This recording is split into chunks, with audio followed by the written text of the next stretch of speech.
Hello, good day mga ka-farmers, and for today's video ay papakita ko sa inyo ang ginagawa ko after kong magpantay or maglinaw.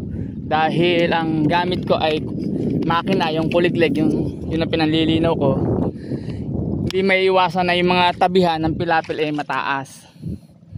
So ang ginagawa ko dyan ay hinahakat ko ng kalaykay.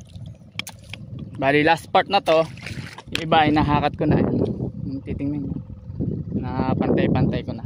Yung mga tabi naman, yan ang susunod ko.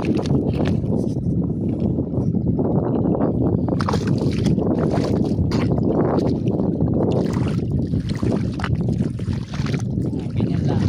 Nalagay ko doon sa matubig. Ibig sabihin pag matubig, yun ay babaw yun. Ay malalim.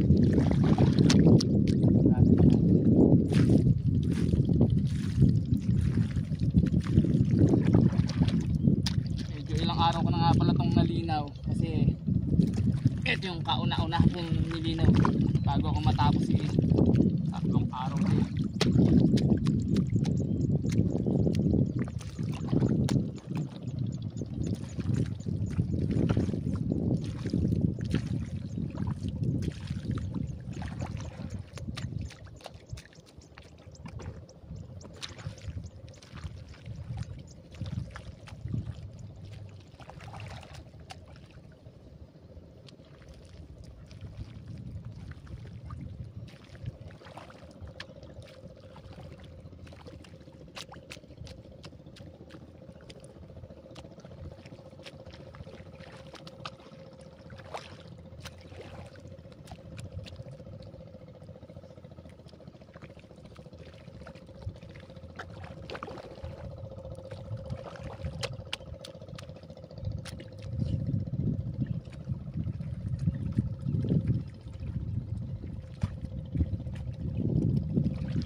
Medyo napantay-pantay na siya.